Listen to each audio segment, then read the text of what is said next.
Hi neighbors, welcome back to my channel. If it's your first time, thank you for joining us. So in today's video, I would like to introduce to you guys a twist to Gua Bao, which is basically a Taiwanese pork belly bun. So it's almost like a hamburger. So you would have your outside bun, you would have your meat, you would have your vegetables, and you would also have the condiments. I'm excited to introduce you guys the twist that I have added onto it. So typically Gua Bao uses pork belly, but I've seen many variations to it. There's fried fish, there's fried chicken. Oh my gosh, those are good. There's also fried tofu if you're a vegetarian. You can actually put a lot of variations to it. But in today's video, I want to show you guys an easy chicken thigh recipe that you only need to bake and you don't really have to look after the fire, no oils, not too messy. I found this recipe on the Stay Home Chef's blog and it's called the orange glazed chicken thighs. I was like, ooh, that sounds very savory and tangy. I would like that. On top of that, I also made my own buns, which is basically the Monto steamed bun recipe. And the recipe is from the Red House Spices blog and it yields 8 steamed buns. You can store them in the fridge for 4 days, and after you steam them, it gets so fluffy and warm, it tastes so good.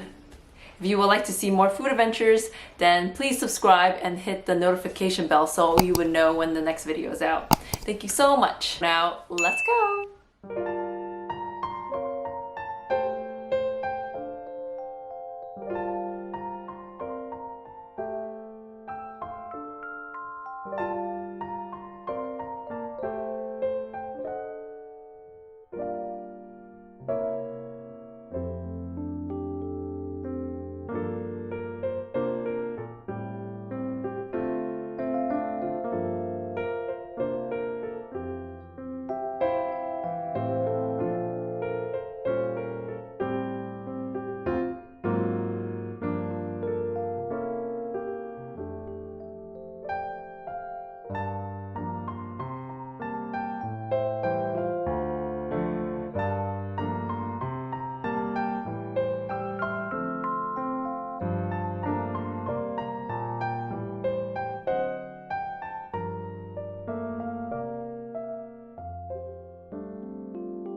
Alright, so I've just tried the bun and it was good.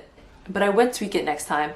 So I would probably make the glaze a little bit more thicker and marinate the chicken overnight. So there was mixed reactions from my family. My cousin, he really thought it was good, but then my aunt, she preferred the Peking duck version, but I don't think I have that mastery down yet or at all. But I'm happy you guys joined me on my food adventure and I can't wait for you guys to try it. If you found a variation of Gua Bao that you think I should try making, then let me know in the comments below. Thank you so much again for watching and see you guys next time. Bye!